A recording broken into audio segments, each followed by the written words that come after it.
اب اپنے سیشن کا آغاز کرتے ہیں۔ آج کے اس سیشن میں ہم ناصر عباس نیر کی تصنیف اردو ادب کی تشکیل جدید اس کے بارے میں بات کریں گے۔ ناصر عباس نیر اردو کے اس وقت جو لوگ تنقید لکھ رہے ہیں اس میں ایک نہایت اہم اور نمایاں حیثیت کے مالک ہیں۔ ان کی کئی تنقیدی کتابیں چھپ چکی ہیں اور خاص طور پر تنقید میں انہوں نے جن موضوعات کو اپنایا ہے اور جس اپروچ یا جس نقطہ نظر کے تحت انہوں نے لکھنا شروع کیا ہے اور جن موضوعات پر بات کی ہے، میں پہلے اس کتاب پر آنے سے پہلے ناصر صاحب سے یہ سوال پوچھنا چاہوں گا کہ ان کی دلچسپی کی بعض موضوع یا بعض میدان نظر آتے ہیں۔ انہوں نے عالمگیریت پہ بہت اچھا مضمون لکھا جو ان کے مضامین کی کتاب ہے۔ اس طرح انہوں نے مجید امجد کا بڑا تفصیلی جائزہ لیا اور نصابی دیکھیے، یہ سب باتیں کرنے کے لیے مجھے تھوڑی سی خاموشی درکار ہے، اور پیچھے کی طرف جو ہمارے دوست کھڑے ہوئے ہیں اگر وہ سیشن کو سننے میں دلچسپی رکھتے ہیں تو آگے آ جائیں، ورنہ دروازہ سامنے ہے۔ اب خیر، اس ڈانٹ ڈپٹ کے بعد ناصر عباس نیر صاحب سے میں بہت بصد احترام ان کا جو طریقہ ہے اور تنقیدی دلچسپی ہے اس کے بارے میں سوال کرنا چاہوں گا کہ اس کتاب تک آتے آتے انہوں نے جو تنقید کا سفر طے کیا ہے، کچھ اس کے حوالے سے ناصر میں پہلے آپ سے پوچھنا چاہوں گا۔ بسم اللہ الرحمن الرحیم۔ بہت شکریہ آصف فروخی صاحب۔ اس کتاب تک آنے سے پہلے میں نے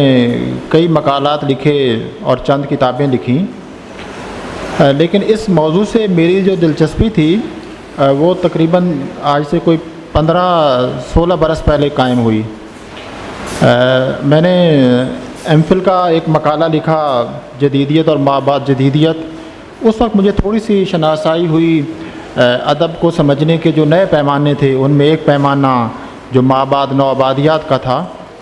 لیکن اس وقت میں صرف میرا تعارف ہوا، دلچسپی نہیں پیدا ہوئی۔ بعد میں نے جب پی ایچ ڈی کا مقالہ لکھا اور وہ تھا اردو تنقید پر مغربی تنقید کے اثرات، تو اس وقت مجھے اس موضوع سے دلچسپی پیدا ہوئی، اور اس کا سبب یہ تھا کہ میں جب اردو تنقید پر تحقیق کر رہا تھا اور خاص طور پر مغربی اثرات کے تناظر میں، تو مجھے سب سے پہلے جس سوال کا سامنا ہوا وہ یہ تھا کہ یہ اثرات کس نوعیت کے تھے۔ کیا یہ محض مغرب کے چند نقادوں کے جو خیالات تھے وہ لے لیے گئے، یا کچھ اقوال لے لیے گئے؟ کیا اس سارے پروسیس کو سمجھنے سے دلچسپی پیدا ہوئی۔ تو میرے علم میں یہ بات آئی کہ جتنی تبدیلیاں آتی ہیں تنقید میں، اور اس کے ساتھ ساتھ جو جتنی دانشورانہ سرگرمیاں ہوتی ہیں، جن کا تعلق تعقل سے ہوتا ہے، عقل سے ہوتا ہے، وہ سرگرمیاں کبھی بھی مجرد نہیں ہوتی۔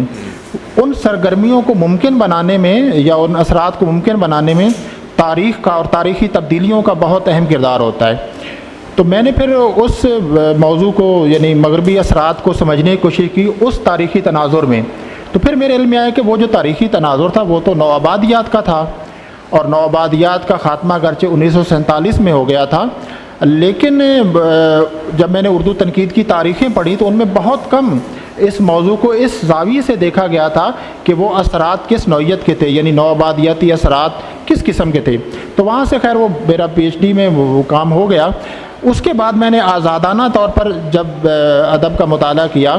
تو پھر مجھے پتہ چلا کہ پورے اردو ادب کو سمجھنے کے لیے، اور خاص طور پر جو ماڈرن اردو لٹریچر ہے، پورے اردو ادب کی، جدید ادب کی جو تشکیل ہوئی ہے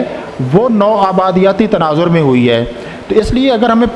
جدید ادب کو سمجھنا ہے، جدید ادب کے رجحانات، جدید ادب کی اسالیب، جدید ادب کی حیتیں، جدید ادب کے طریقہ کار کو سمجھنا ہے، تو نوآبادیاتی جو ہمارا بہت بڑا تجربہ تھا، اگرچہ یہ ہمارا نوآبادی تجربہ افریقی نوآبادیات سے تھوڑا سا مختلف تھا۔ جی، یہ آپ نے نوآبادیاتی تناظر کا نام لیا، تو مجھ جیسے کم علم لوگ تو یہ سمجھنا چاہتے ہیں کہ نوآبادیاتی تناظر سے آخر مراد کیا ہے، اور اس کی اہمیت ہمارے لیے خاص طور پہ تنقید میں کیوں ہے۔ کیونکہ آپ کے مضامین کی اس کتاب کی میں فہرست دیکھ رہا ہوں تو آپ نے اس میں جدید اردو ادب کے جو بعض بنیاد گزار ہیں، حالی ہیں، سر سید ہیں، شبلی ہیں، نذیر احمد ہیں، ان کو آج کل کی زبان میں کرٹیک کیا ہے یا ان کا تنقیدی مطالعہ کیا ہے، اور احترام میں تو کمی نہیں ہے، لیکن آپ نے ان کے بعض خیالات کو ایکسپلور کیا ہے، بعض خیالات کا تجزیہ کیا ہے. تو یہ نوآبادیاتی تناظر کیا ہے؟ اور ہاں، اکبر پہ بہت اچھا آپ نے ذکر کیا ہے. تو اس تناظر کی روشنی میں ہمیں ان لوگوں کے کام کو دوبارہ دیکھنے کی ضرورت کیوں محسوس ہوتی ہے؟ جی بہت شکریہ. بہت اچھا آپ نے پوچھا، اور میں سمجھتا ہوں کہ شاید چند باتیں اچھی اس حوالے سے ہو سکتی ہیں اس کتاب کے حوالے سے.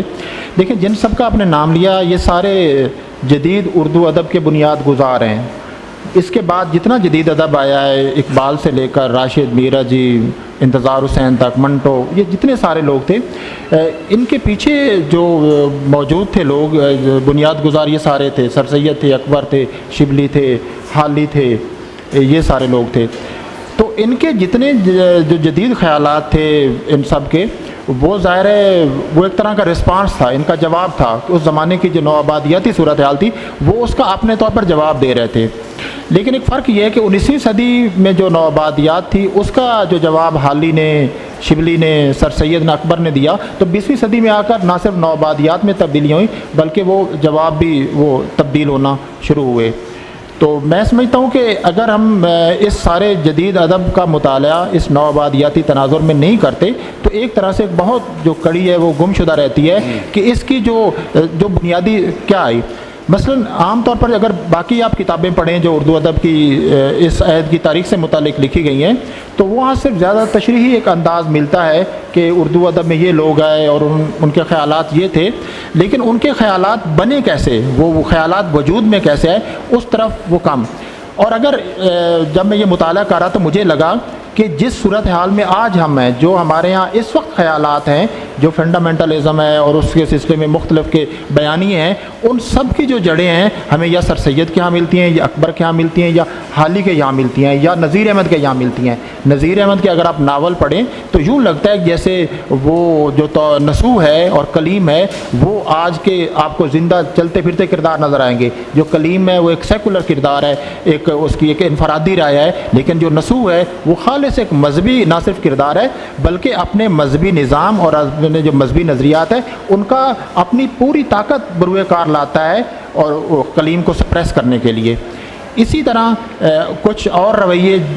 جن کو ایک میں نے اصطلاح استعمال کی، دو جذبیت.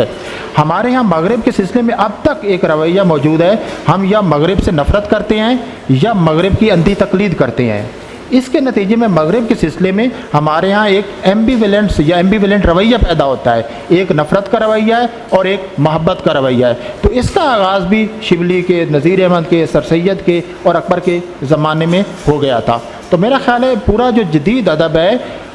وہ، ہاں اس میں ایک بہت اہم سوال اکثر اٹھایا جاتا ہے جس کا جواب دیا جانا چاہیے کہ کیا یہ جو نوآبادیاتی مطالعات ہیں، کیا یہ، ایک دوست نے مجھے یہ کہا کہ کہیں ایسا لگتا ہے کہ جیسے ان مطالعات کے نتیجے میں آپ ایک طرح کی قدامت پسندی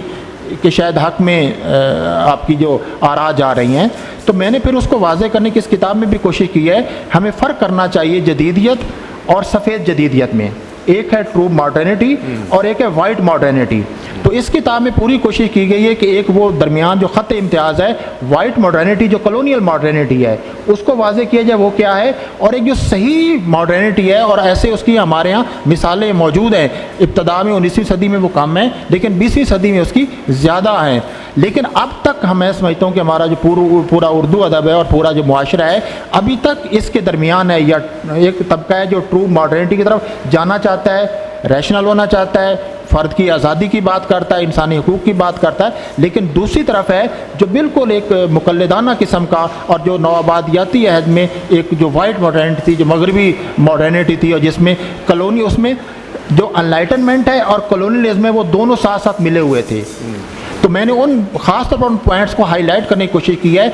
جو ٹرو ماڈرنٹی کے علمبردار ہیں. یہ بڑی اہم بات ہے اور میں چاہوں گا کہ اس کی طرف ہم دوبارہ آئیں. لیکن اس کتاب کے ایک خاص بات اور ہے کہ یہ بظاہر اس میں یعنی اعتبار سے، موضوعات کے اعتبار سے سر سید، اکبر، شبلی، نذیر احمد، ان پہ نقطہ نظر سے دیکھا گیا ہے، لیکن نہ تو یہ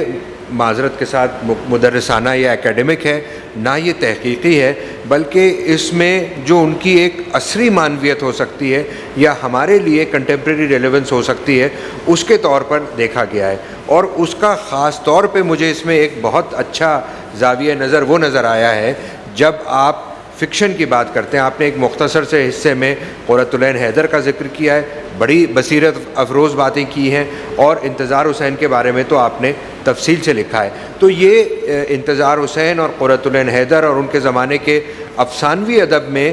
آپ کو نوآبادیاتی مطالعے یا ایک بدلتے ہوئے سماج کا جو تناظر اور جو جس طرح سے وہ فارم، صورت اور معنی کی جو کشمکش نظر آ رہی ہے، کچھ اس کے بارے میں بات کیجیے۔ جی بہت شکریہ، آپ نے کتاب کو اتنی توجہ سے پڑھا اور اتنی بنیادی باتیں کہیں۔ وہ اس لیے کہ اس کتاب نے بہت توجہ سے اپنے آپ کو پڑھوایا، اس کتاب کی اس بات کا ذکر بھی کرنا چاہیے۔ جی بہت شکریہ، اور مجھے اس بات کی بھی خوشی ہے کہ میں نے کوئی مدرسانہ نوعیت کی کتاب نہیں لکھی، اگرچہ میں ایک مدرس ہوں، ایک جامعہ سے میرا تعلق ہے اور وہ قدامت پسند جامعہ ہے، تو لیکن میں نے یہ کوشش کی ہے کہ مجھے دعویٰ نہیں ہے، کوشش کی ہے کہ تنقید کو ایک دانشورانہ ایک ایکٹیویٹی کے طور پر دیکھا جائے اور بالکل ایک آزاد ذہن کے طور پر۔ آپ نے جن کا ذکر کیا، بلا شبہ میں سمجھتا ہوں کہ جو قرۃ العین حیدر ہیں،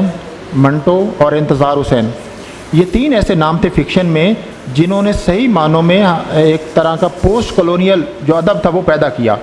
ہمارے یہاں بدقسمتی یہ ہے کہ انگریزی کے حوالے سے ہم سارے جانتے ہیں کہ پوسٹ کلونیل لٹریچر کیا ہے اور پوسٹ کلونیل ادب کے مطالعات، لیکن وہ سارے ہیں جنہوں نے انگریزی میں لکھا، یعنی ہندوستانیوں نے جو انگریزی میں لکھا، وی ایس نیپال کا ہے، احمد علی ہیں، باقی لوگ ہیں اور موجودہ زمانے کے ہیں، ان کا مطالعہ کیا جاتا ہے، لیکن جو کلونیلزم کا جو رسپانس اردو ادب میں آیا اس کا مطالعہ انگریزی میں بھی نہیں کیا گیا۔ ایک دو مضامین ملتے ہیں لیکن اس طرح کوئی مطالعہ نہیں کیا گیا، تو اس لیے بھی میں نے یہ کوشش کی کہ ان کے جو پوسٹ کلونیل رسپانس تھا اس کو سمجھا جائے۔ یہاں میں فکشن کے حوالے سے بات کہنا چاہوں گا کہ جو نوآبادیاتی عہد میں یعنی 47 اور اس کے آس پاس تک ہمارے ہاں جو فکشن میں ایک اسلوب رائج تھا وہ ریئلزم کا تھا۔ اب پہلے سمجھا تو یہی جاتا ہے کہ جو ناول ہے وہ ہوتا ہی ریئلسٹ ہے، اس کی سب سے بڑی خصوصیت ہی ریئلزم ہے، لیکن تمام جو کالونیز تھیں وہ ایشیا کی ہوں یا افریقہ کی ہوں، وہاں فکشن میں جو ریئلزم کا ایک اسلوب آیا ہے وہ بڑی حد تک سپورٹ کرتا تھا اس کولونائزرز کو، یعنی جو نوآباد کار ہیں، استعمار کار ہیں، ان کو، اس لیے کہ آپ وہ کردار اس میں دیتے ہیں جو کردار سوال اٹھانے والے نہیں ہیں۔ لگتا ہے کہ جیسے وہ کردار اپنے اندر سے ان روح سے خالی کردار ہے، ان کے پاس سوچنے والا دماغ اور محسوس کرنے والی روح موجود ہے ہی نہیں، اور اگر وہ روحیں موجود ہیں تو وہ ایک فیبریکیٹڈ روحیں ہیں جو ایک طرح کی اس کولونائزڈ ایک روحیں ہیں۔ اور ریئلزم کی روایت میں اس طرح کے کردار پیش کرنا آسان ہوتا ہے، تو منٹو کے آخری افسانے خاص طور پر جو پھندنے اور فرشتہ، یہ افسانے، پھر قرۃ حیدر اور بعد میں سب سے زیادہ انتظار حسین نے یہ اس ریئلزم کی جو روایت تھی اور جس کا گہرا ایک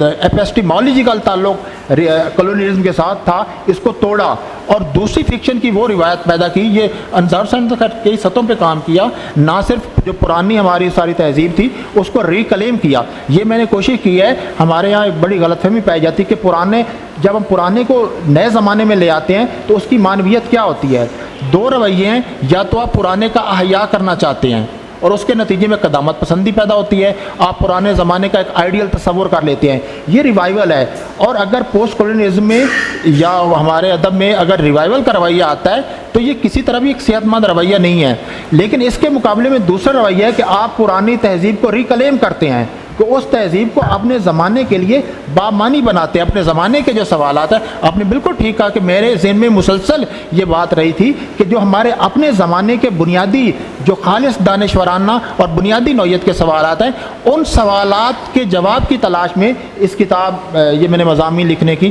کوشش کی تھی۔ تو انتظار صاحب نے جو ریکلیم کیا پرانی تہذیب کو، تو وہ جو 1947 کے بعد جو ہمیں سوالات بڑے بڑے درپیش تھے تہذیبی سطح پر اور خالص انسانی سطح پر، یعنی وجودیاتی سطح پر اور کلچرل سطح پر جو سوالات تھے، ان سوالات کے جواب کی خاطر انتظار صاحب نے اس تہذیب کو ایک طرح سے ریکلیم کیا، اور ریئلزم کی جو روایت تھی جو اس کا کلونیلزم کے ساتھ رشتہ تھا اس رشتے کو ختم کیا اور ایک نئی روایت، اس کو آپ سریالزم کہیں، آپ اس کو بعد میں میجیکل ریالزم کہیں یا کوئی بھی نام دیں، لیکن وہ فکشن کی بالکل ایک نئی روایت تھی جو بالکل مقامی روایت تھی، اور مقامی جو تخلیقی بڑے اذہان نے خود انہوں نے اس کو پیدا کیا تھا، تشکیل دیا تھا. یعنی وہ گھوم پھر کے پرانے کی طرف جب گئے تو وہ بالکل نئے ہو گئے. آپ نے منٹو، قرۃ العین حیدر اور انتظار حسین کو دیکھنے کا ایک نیا زاویہ ان مضامین میں سامنے رکھا ہے. مگر میں اپنی بات آگے لے جانے کے لیے آپ سے آخری سوال یہ پوچھوں گا، پھر میں چاہوں گا کہ آڈینس سے سوال ہو. جو آپ نے عالمگیریت یا گلوبلائزیشن کا جو پرسپیکٹیو ہے اس میں اردو کے حوالے سے جو آپ کا بڑا ہی اہم مضمون ہے، کچھ اس پہ بات کر کے پھر میں چاہوں گا کہ ہم آڈینس سے کویشچن آنسر کریں. جی، اصل میں جو گلوبلائزیشن ہے اس کے کئی پہلو ہیں، اس کے سیاسی پہلو بھی ہے اور معاشی پہلو بھی ہے. اگر آپ پاکستان کی یا تمام ایسے خطوں کی تاریخ دیکھیں، ایشیا اور افریقہ کی، تو جب کلونیلزم کا خاتمہ ہوا تو ایک نیو کلونیلزم کا آغاز ہوا.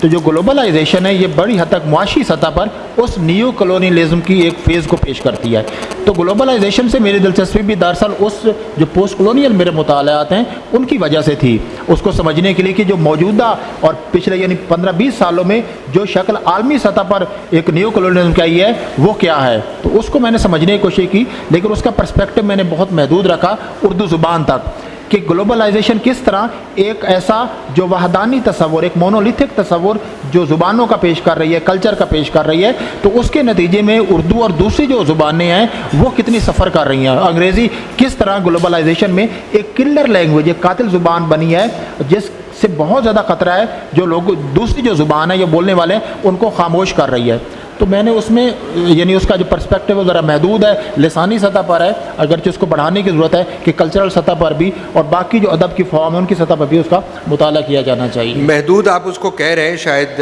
آپ تھوڑا انکسار برت رہے ہیں، لیکن اس میں جو سوال ہے میں تو سمجھتا ہوں کہ آج کا سلگتا ہوا سوال یا برننگ کویشچن ہے اور بہت اہم بات ہے، اور یہاں سے ایک نئی گفتگو کا آغاز ہو سکتا ہے. لیکن میں اپنی بات کو سمیٹتے ہوئے یہاں جو ہمارے دوست موجود ہیں ان سے سوال کے لیے میرا خیال ہے کہ ہم فلور کو اوپن کرتے ہیں. میری درخواست صرف یہ ہوگی کہ سوال مختصر کریں اور سوال ہو، کامنٹ نہ ہو یا جوابی تقریر نہ ہو. ارشد معراج صاحب.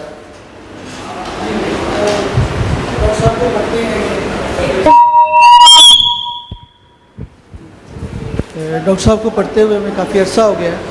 پوسٹ ماڈرنزم پر ان کی خاص. ارشد پلیز مائک چیک کر لیجیے، آپ کا مائک کھلا ہوا ہے. ہاں ہلو جی. پوسٹ ماڈرنزم پہ ان کی خاص نظر ہے، تو میرا سوال اس حوالے سے ہے کہ کیا اردو لٹریچر کو پوسٹ ماڈرنزم کے ٹول سے پرکھا یا دیکھا جا سکتا ہے؟ کچھ انہوں نے مثالیں قائم کی ہیں، لیکن میں آن دا ہول غزل اور اسپیشلی ہمارے جو اپنے ہماری جو اپنی مثالیں ہیں ان کو، صنف سخن ہیں، ان کو کیا دیکھا جا سکتا ہے؟ دیکھیں، اگرچہ اس کا براہ راست اس کتاب سے تعلق نہیں ہے لیکن شاید مجھ سے تعلق ہے، تو میں مختصر جواب دوں گا کہ جو پوسٹ کولونیلزم ہے یہ پوسٹ ماڈرنزم کا حصہ ہے. یعنی اس کے جو مطالعے کی طریقہ کار ہے، جس طرح یہ ٹیکسٹ کو سمجھنے کی کوشش کرتا ہے، وہ سارا طریقہ کار پوسٹ ماڈرنزم کا دیا ہوا ہے. اور آپ دیکھیے کہ مغرب میں بھی جو پوسٹ کولونیلزم جتنے مطالعات آئے ہیں وہ اسی کے بالکل پیرلل آئے ہیں جب پوسٹ ماڈرنزم آ رہا تھا.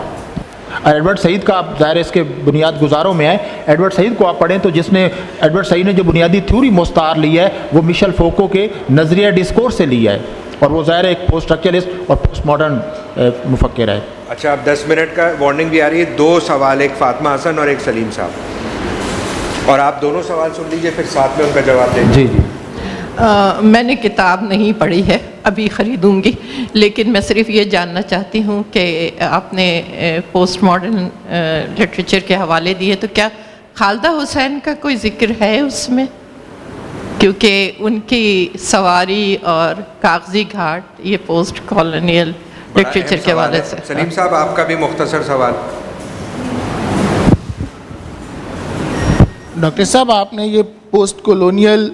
پرسپیکٹو کے تحت انتظار حسین، قرۃ العین حیدر اور منٹو کے بارے میں لکھا ہے، جبکہ آپ کی جو دلچسپی کے زاویے ہیں اس میں اسٹرکچرلزم بھی ہے، پوسٹ اسٹرکچرلزم بھی ہے. تو اب میں اس دبدھا میں پڑا ہوا ہوں کہ ایک طرف تو آپ کی تنقید کہتی ہے کہ کاری اساس تنقید ہونی چاہیے، تناظر زیادہ معانی نہیں رکھتا، یہاں پر آپ تناظر دے رہے ہیں, میرے جیسے مسکین قاری کس طرف چلے جائیں؟ دونوں سوالوں کے جواب آپ جی ڈاکٹر صاحبہ کے سوال کا جواب یہ ہے کہ اس سے پہلے جو میری کتاب آئی تھی مابعد نو آبادیات, اس کا 19ویں صدی پہ اختتام ہوا تھا, وہاں سے میں نے یہ کتاب شروع کی ہے.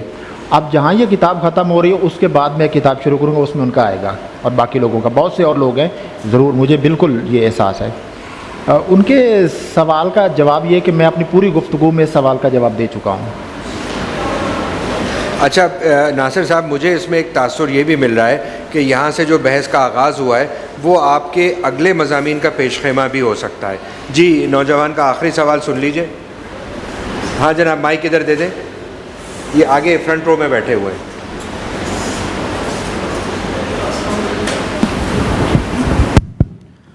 میں آپ سے یہ پوچھنا چاہوں گا کہ جو گلوبلائزیشن ہے, کیا اس کو ہم مثبت پیرائے میں بھی دیکھ سکتے ہیں کہ انسان کا جو قدیم دور سے ایک خواب ہے کہ وہ ایک ہو جائے اور ایک کلچر ہو, اور یہ آپس میں جو خونی جنگیں ہوتی ہیں, یہ جو قتل عام ہے, یہ سب ختم ہو جائے اور انسان یہ سب کچھ سمجھ لے کہ وہ یہ سب کچھ کیا کر رہا ہے اور کائنات کی تفہیم پہ جو ہے وہ زور دے. تو کیا آپ سمجھتے ہیں کہ گلوبلائزیشن اس طرح بھی مثبت بھی رول ادا کر سکتی ہے, سرمایہ دارانہ جو اس کی مفادات ہیں اس سے ہٹ کر, یا انسان کسی زمانے میں ایسا کر سکتا ہے؟ دیکھیں سوال آپ کا بڑا اہم ہے. یہ خواب تو ہے ایک عالمگیر ثقافت کا, عالمگیر انسانی اقدار کا خواب, لیکن اگر اس خواب کو یہ شکل دی جائے کہ جو ثقافتی تنوع ہے اس کو ختم کیا جائے اور ایک ہو جائے, تو اس کے نتیجے میں صرف تشدد پیدا ہوتا ہے. دنیا میں زندہ رہنے کا واحد طریقہ یہ ہے کہ تمام جو ڈائیورس کلچر ہیں ان سب کو, تمام زبانیں زندہ رہنی چاہیے, 7000 زبانیں سے زیادہ بھی ہو تو زندہ رہنی چاہیے. ہر ایک کو اپنے کلچر اور اپنی اقدار کے ساتھ زندہ رہنے کا ایک حق ملنا چاہیے. جب بھی آپ کہیں گے کہ ایک کلچر ہونا چاہیے تو وہ لازماً کسی ایک قوم کا کلچر ہوگا, کسی ایک قوم کی زبان ہوگی, اور وہ دوسری زبانوں کو سپریس کرے گی اور ان کو خاموش کرے گی, اور وہ اس کا طریقہ صرف اور صرف تشدد ہوگا. لہٰذا یہ اس خواب کی تعبیر کی یہ شکل نہیں ہونی چاہیے. ہاں تمام لوگوں کو ان کا جو بنیادی رائٹس ہیں, زبان کو بھی ایک بنیادی, زبان اور کلچر کے تحفظ کو انسانوں کے بنیادی حق میں شامل کرنا چاہیے, اور اس کے ساتھ میں سمجھتا رہ سکتے ہیں. یہاں جیسے مختلف طرح کے لوگ بیٹھے ہیں, بات کر رہے ہیں, ہاں ایک ایسی زبان وہ خود بخود انگریزی بن رہی ہے کہ آپ دنیا میں کہیں بھی جائیں ان کے ساتھ اس میں بات کر سکتے ہیں, لیکن اس کی جو ہیجمنی اجارہ داری ہے وہ اس حد تک نہ ہو کہ دوسری زبان اور ان کے بولنے والے جو ہیں وہ خاموش ہونے لگے. جی قاسم صاحب 5 منٹ ہیں تو آخری سوال یہ. میرا سوال جو ہے براہ راست آپ کی کتاب کے حوالے سے ہے. پوسٹ کلونیل اسٹڈیز جو ہے ہمارے ہاں نئی آئی ہے, اور اس میں کوئی شبہ نہیں ہے کہ جس طرح آپ نے اس کو انٹروڈیوس کروایا ہے اور جس طرح ہم پڑھ رہے ہیں اور سیکھ رہے ہیں آپ سے, سوال میرا یہ ہے کہ جو ہمارے کریکٹرز تھے, لٹریری کریکٹرز تھے, جیسے حالی ہیں, حالی سے لے کے انتظار صاحب تک, منٹو تک, پوسٹ کلونیل میں یہ بھی اعتراض کیا جاتا ہے کہ وہ ڈی شیپ ہوئے ہیں بہت سے. جیسے ہم انتظار صاحب کو پڑھتے رہے ہیں کہ وہ انسانی قدروں کی پامالی کا نوحہ ہے ان کی افسانوں میں, یا تہذیب کا زوال ہے. لیکن اب ایک اور پرسپیکٹو سے ہم دیکھ رہے ہیں کہ وہ پوسٹ کلونیل وہ لکھتے رہے ہیں, یا ان کا جو ہے لاشعوری محرک پوسٹ کلونیل تھا. اس طرح حالی کو ہم نے دیکھا, آزاد کو دیکھا, ناصر خمسہ کو کسی اور طرح دیکھا گیا کہ جس طرح وہ جیسے ایجنٹس تھے یا کسی اس طرح ان کو پیش کیا جا رہا ہے یا دیکھا جا رہا ہے. تو اس حوالے سے یہ جو ڈی شیپ ہو رہے ہیں ہمارے کریکٹرز, پوسٹ کلونیل کس طرح ان کو جو ہے وہ خط امتیاز پیدا کر رہی ہے کہ یہاں پر ان کا اصل کریکٹر ہے, یہاں پر ان کا جو ہے دوسرا. جی بڑا اہم سوال ہے قاسم صاحب آپ کا بھی. یہ جو آپ کو ڈی شیپ کہتے ہیں, میں سمجھتا ہوں کہ وہ اپنی اصلی شیپ میں آئے ہیں. اس کا جواب یہ ہے کہ وہ ڈی شیپ پہلے تھے. پہلے ان کو جو پیش کیا جا رہا تھا ان میں بہت سی ان کی چیزیں جو ان کی شاعری میں اور ان کی کتابوں میں موجود تھی, ان کو میں نے کوئی ان کا تمام وہ ٹیکسٹ اسی طرح موجود ہیں. نذیر احمد کا بھی ہے, آپ نذیر احمد پہ جو کئی کتابیں لکھی گئی ہیں, افتخار احمد صدیقی کا پورا دیکھ لیں, وہ سارا وہی کتابیں سامنے رکھتے ہیں, لیکن وہ بہت سی چیزوں کو نظر انداز کر رہے تھے, اور نظر انداز کرنے کی وجہ ہمیشہ پرسپیکٹو ہوتا ہے. وہ چونکہ اور طرح کا پرسپیکٹو تھا, جب آپ پوسٹ کلونیل پرسپیکٹو استعمال کرتے ہیں تو وہ چیزیں زیادہ ہائی لائٹ ہو کے سامنے آتی ہیں. تو میں سمجھتا ہوں ڈی شیپ نہیں ہوئے, ان کا جو تاریخ میں صحیح ایک کردار تھا اس کو سامنے لانے کی ایک عاجزانہ کوشش کی گئی ہے، اور اس میں ظاہر ہے ہمارے ہاں جو رویہ رہا ہے کہ آپ نے اپنے بڑوں سے اختلاف نہیں کرنا، بزرگوں کی جو خطا ہے اس کی گرفت نہیں کرنی چاہیے، لیکن میرا خیال ہے اس رویے کے نتیجے میں جو کم از کم تحقیق نہیں پنپ سکتی۔ تحقیق کا رویہ یہ ہے کہ وہ جو کچھ ہے تاریخی طور پر پورے مستند حقائق اور معلومات جو ہے ان کو سامنے رکھتے ہوئے آپ لے آئیں۔ لوگوں کو چونکہ پرانے جو ان کے ساتھ عقیدت اور ارادہ تھی اس کی وجہ سے لوگ بہت سی چیزوں کو سامنے نہیں لاتے تھے، تو اس میں یہ کوشش کی گئی ہے کہ جو اصل ہے وہ سامنے آنا چاہیے۔ ہاں، اس کی تعبیر سے اختلاف کو آپ کا حق ہے، آپ کہہ سکتے ہیں کہ ہاں اس کی دوسری تعبیر ممکن ہے، وہ ہر ایک کا حق ہے۔ میں صرف یہ پوچھنا چاہ رہی تھی کہ ماڈرن ایرا میں یا پوسٹ کولونیل ایرا میں ویمنز ایشوز یا عورتوں کی جو نقشہ کشی ہے اس میں کچھ تبدیلی آئی ہے کہ نہیں؟ دیکھیں، ویسے تو جو فیمنزم ہے یہ بالکل پوسٹ کولونیلزم اور فیمنزم دونوں جو تحریکیں عالمی سطح پر بالکل ساتھ ساتھ چلی ہیں، اور جو جتنے کالونیز ہوتے ہیں ان میں جو مرتبہ کولونائزڈ کا تھا، جو ایشیائیوں کا تھا، افریقیوں کا تھا، وہی مرتبہ مردانہ معاشروں میں عورتوں کا رہا ہے۔ تو وہ اس لیے میں سمجھتا ہوں کہ پوسٹ کولونیلزم ایک طرح سے بہت مدد کرتا ہے جو فیمنسٹ مطالعات ہیں۔ تو میرا خیال ہے ناصر، یہ جو نزہت کا سوال ہے یہ آپ کے اس سوال نے اور آپ کی اس کتاب نے اس پوری بحث کا ایک نیا سلسلہ آغاز کیا ہے۔ آپ اس میں اردو ادب کے جو جدید دور کے کلاسیک ہیں ان پہ آپ نے بات شروع کی، اور خاص طور پہ ایک تشکیل جدید کا اس میں آپ نے رویہ یا زاویہ پیش کیا ہے۔ تو اس حساب سے آپ کی کتاب جدید زمانے کو سمجھنے کے لیے اور اردو ادب جو پچھلی 2 صدیوں سے جس طرح جاری و ساری ہے اس کو سمجھنے کا ایک نیا پیمانہ اس کتاب نے سامنے پیش کیا ہے۔ اس حساب سے یہ اس وقت ہماری جو بہت اہم کتابیں تنقید کی سمجھی جانی چاہیے ان میں سے یہ ایک کتاب ہے۔ میں اس کتاب پر کے لکھنے پر ناصر عباس نیر کو تو مبارکباد پیش کرنا چاہوں گا، لیکن میں یہ بھی ضرور زور دینا چاہوں گا کہ ہمارے پڑھنے والے اس کتاب کو دیکھیں، پڑھیں، سمجھیں اور ان مطالعات کی روشنی میں اپنے ادب کا جائزہ لیں۔ بہت شکریہ، بہت شکریہ۔